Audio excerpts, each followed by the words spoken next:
через своих посланников Аллах разъяснил нам, Его рабам, что такое эта земная жизнь. Чтобы мы не замыкали на ней свои помыслы и не увлекались ею. И разъяснил нам, что такое вечная жизнь, чтобы мы стремились к ней и работали для достижения счастья в ней. Аллах говорит: وَمَا هَذِهِ الْحَيَاةُ الدُّنْيَا إِلَّا لَهْوٌ وَلَعِبٌ وَإِنَّ الدَّارَ الْآخِرَةَ لَهِيَ الْحَيَوَانُ لَوْ كَانُوا يَعْلَمُونَ. Что есть эта земная жизнь? Забава и игра. А жизнь последняя, вечная, она есть подлинная жизнь. О, если бы они это знали. Посланник Аллаха не оставил после себя ни динаров, ни дирхемов, ни рабов, ни рабынь, никакого другого имущества.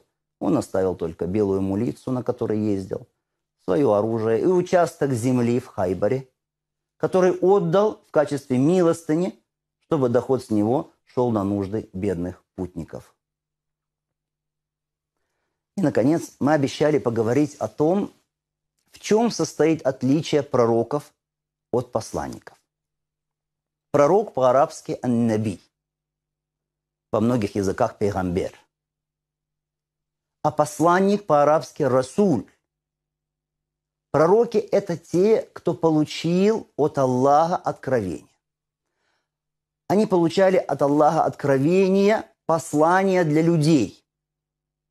А посланник – это не просто пророк, не просто получатель от Аллаха откровений, а тот, кто приносил человечеству новый вероустав, новый шариат, новый свод религиозных законов и установлений, приказов и запретов.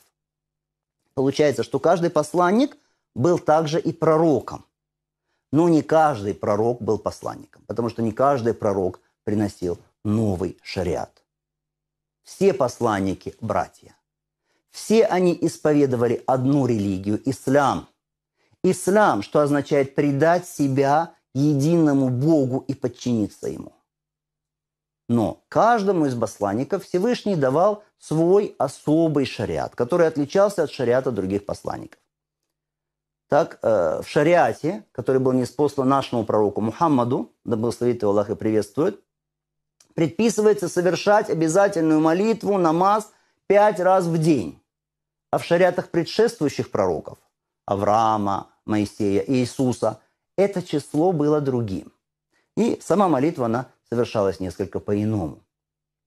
Шариат Мухаммада, который разъяснен в Коране и Сунне, это последний шариат.